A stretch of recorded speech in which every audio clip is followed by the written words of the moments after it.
There are 17 indoor plants that thrive in nothing but water, no soil, no compost, no repotting, and no mess. And tonight I'm going to show you every one of them, from the ones that will simply survive in a jar to the ones that genuinely prefer it, finishing with the plant at number 1 that has been growing in the same glass bottle in my family for over 40 years and has outlived the person who started it. I neglected one of the plants on tonight's list so badly last summer that I forgot it for 6 weeks. No fresh water, no attention, nothing. And when I came back, it had grown 2 new leaves. Some plants tolerate neglect. A few, and I will show you which, seem to positively enjoy it. My name is Malcolm Ashby, and I have been growing things for 50 years. I want to say something at the start about why this particular subject matters more than it looks. I get letters, and I mean proper letters, from people who tell me they love gardening and their hands will not do it anymore. My own mother was one of them. She could not grip a trowel, could not carry a bag of compost, could not kneel at a bed, but a glass jar of water on a windowsill, a cutting and a pair of scissors that she could do until the very end, and it kept something alive in her that mattered more than the plants did. So if that is where you are, this video is for you especially. No lifting, no digging, no dirt under the fingernails, no back. Let me say one thing, and then I will not bring it up again. Every plant I know, its look-alike, and what it is worth in dollars, I have put into one book. On page 31 there is a weed that grows in most backyards that people spray on site, and that replaces the $5 tea they have been buying for years. It is at thebackyardgoldmine.com, and the link is under this video. If you want it, it is there. That is all. Before the list, the method, because it is the same for every plant tonight, and it takes 30 seconds to learn. You take a cutting with at least one node on it, and a node is that small bump or ring on the stem where a leaf joins, because that is where roots come from, and a cutting without one will simply sit there and rot. Strip off any leaves that would sit under the water. Put it in a clean glass container, water at room temperature, and stand it somewhere with decent light but not fierce midday sun. Change the water every 2 or 3 weeks, or top it up when it drops. That is the entire technique. If the water goes cloudy or smells, tip it out and rinse the roots. Nothing else is required, and no, you do not need special nutrients, though a single drop of liquid feed once a month makes for a stronger plant if you remember. Number 17. Basil, and we begin with something you can eat. A supermarket basil sprig, 4 inches, lower leaves stripped, in a glass of water on a bright sill, will root within a week and keep going for months, and you can pick from it the whole time. It is the fastest rooter of the whole culinary lot, and the most useful, because a plant that provides dinner has earned its place on a windowsill in a way an ornamental has to work harder for. Number 16. Mint. And if anything is easier than basil, it is mint. A sprig in water roots in days and then grows with the enthusiasm mint is famous for, sending out white roots in a tangle and new shoots above. In soil, mint is a menace that takes over a bed. In a jar, that same aggression is exactly what you want, because it means the thing is essentially impossible to kill. Fresh mint for tea from a glass on the sill, all winter, from one bunch bought once. Number 15. Rosemary and the woodier herbs, which I include with a caution. They will root in water, but slowly, and they can be sulky about it, so take several cuttings rather than one and expect to wait 3 or 4 weeks. Where rosemary earns its slot is in what happens afterward, because a rooted rosemary is a plant worth real money at any garden centre, and it will live for a decade or more. Patience at the jar stage buys you a great deal. Number 14. Lucky bamboo, which, and I enjoy telling people this, is not bamboo at all. It is a Dracacina, sold in every restaurant and office in the Western world, and it has been grown in water in Asia for centuries. Keep the water about an inch above the roots and change it every 2 or 3 weeks. It is happy in low light, genuinely happy, not merely tolerant, which makes it perfect for a room without much sun. One tip that will save you money: do not buy the expensive pre-arranged twisted sets. Buy individual stalks for a couple of dollars each and arrange them yourself in a container you like. It is safe around cats and dogs. Number 13. Chinese evergreen, the Aglonema. And this is the low-light champion of the entire list, the plant for the dark corner where nothing has ever survived. The leaves are patterned in silver and green, and, in some varieties, pink. It is slower than most things here to root, sometimes taking up to a month before you see anything happening, so do not lose faith and throw it out at week 3. It prefers water at room temperature or slightly warm, dislikes cold water, and once established, it is about as low maintenance as a living thing can be. One important note, this one is toxic to cats and dogs, so it wants a shelf they cannot reach. Number 12.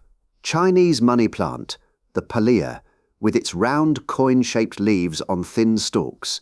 It roots readily in water, and it has a delightful habit that makes it the friendliest plant on this list because it constantly produces little offsets, baby plants, around its base, and each of those can be snipped off and put in its own jar. It became famous by being passed hand to hand between friends before it was ever sold commercially, which tells you everything about how easily it multiplies. Number 11. Begonia, and specifically the ones grown for their leaves rather than their flowers, the Rex and the cane-stemmed sorts. They root well in water, and they bring something the rest of this list mostly does not, which is proper colour and pattern, silvers and deep reds and spirals. Use a stem cutting with a node, keep them out of hard direct sun, and they will happily sit in a jar for a very long time. Number 10. English ivy, old-fashioned, unfashionable, and extremely good at this. A cutting roots in water within a fortnight and then trails, and it will keep going in a jar for years with almost no attention. It likes cooler rooms, which is useful because so much of this list wants warmth. Worth noting that it is toxic to pets and, if you have a garden, that it is not a plant to release outdoors in many parts of North America, so keep this one to the windowsill. Now, a quick word before we go on. Most of the people watching this channel are not subscribed. If you enjoy finding out what old and ordinary things are really worth, press subscribe. It costs you nothing, and you can always change your mind later. Right then. The top 9, and this is where the plants stop merely coping and start thriving. Number 9. Arrowhead plant, the Syngonium, with its neat arrow-shaped leaves in green, silver, or a soft pink. It roots quickly and reliably, it grows fast, it climbs or trails as you please, and it is forgiving of irregular light. It is one of those plants that looks considerably more expensive than it is, and since yours will have come from a single cutting, it will have cost you nothing at all. Toxic to pets, so shelf it accordingly. Number 8. Peace lily, and here is one that surprises people because it is a proper flowering houseplant rather than a trailing vine. It will grow perfectly well with its roots in water alone, and you often see them sold that way in glass vases with a fish, though I would leave the fish out of it. Rinse all the soil gently off the roots before you start. Use a container that supports the plant's crown above the waterline and change the water regularly. It will still throw up those white flowers, toxic to pets. Number 7. Coleus, and this is the one I neglected for 6 weeks. I went away, nobody touched it, the water was not changed, and I came home fully expecting to throw it out, and instead found 2 new leaves and a plant in better health than when I left. That taught me something about how little these plants actually need from us. Coleus comes in extraordinary colours, purple, crimson, pink, some almost black, and it roots in water faster than nearly anything else on this list. One condition, it needs bright light to hold those colours. In a dim corner the purples fade out to a dull green. Safe for cats and dogs. Number 6. Wandering Dude, the Tradescantia, also called inch plant. And it is the fastest grower I have ever kept in water. Purple and green striped leaves cascading down from a row of jars is a genuinely handsome sight, and every visitor assumes it cost a fortune. The truth is that one cutting becomes a whole collection because the plant grows so quickly that you must trim it, and every trimming goes straight back into water to start another. Safe for pets. Number 5. Spider plant, which I have always thought of as the plant that makes babies, because it does exactly that. sending out long arching stems with fully formed little plantlets dangling on the ends. Snip one of those babies off, put it in a glass, and roots appear within a week and a full plant within a month.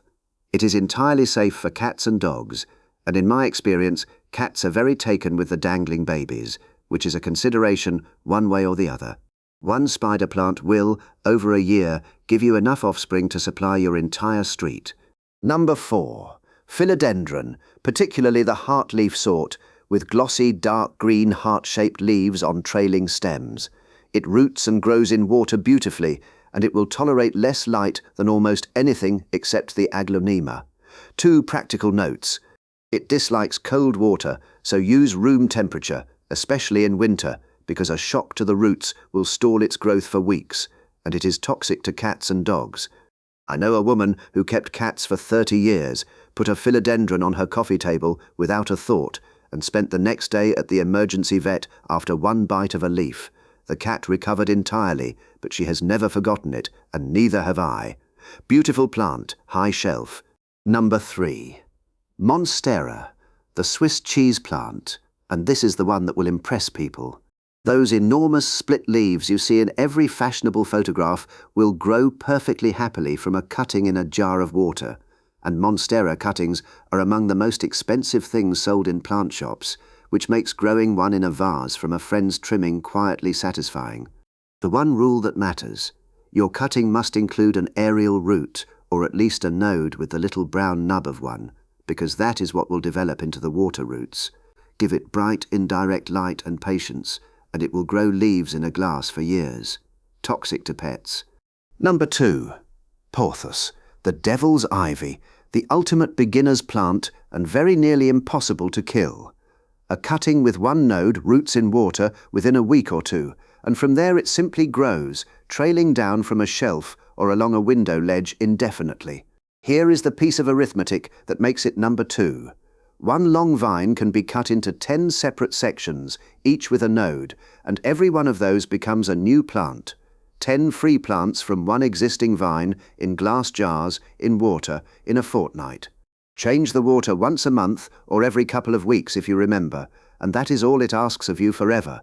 It is toxic to cats and dogs, so keep it high, where its trailing habit looks best anyway. Number 1. And number 1 is a pothos too, but a particular one, and I want to tell you why it takes the top spot. My grandmother kept a pothos cutting in a blue glass bottle on her kitchen windowsill for over 40 years. Every morning she sat at that window with her coffee and watched the vines run down toward the light. When she died, my mother took a cutting from that same plant, and it stands in my kitchen now. 3 generations, 1 plant, and not a single spoonful of soil in the whole of its life. That is why it is number 1, and it is the real point of this entire video. Everything else on this list is a houseplant. This is something else. A cutting in water costs nothing, roots in a fortnight, and can be divided and handed to anyone. And because it needs no soil, and no pot, and no skill, it will keep going in the hands of people who would never call themselves gardeners. There is not a single thing in my house of any value that has been passed down as far or as reliably as that bottle on the windowsill.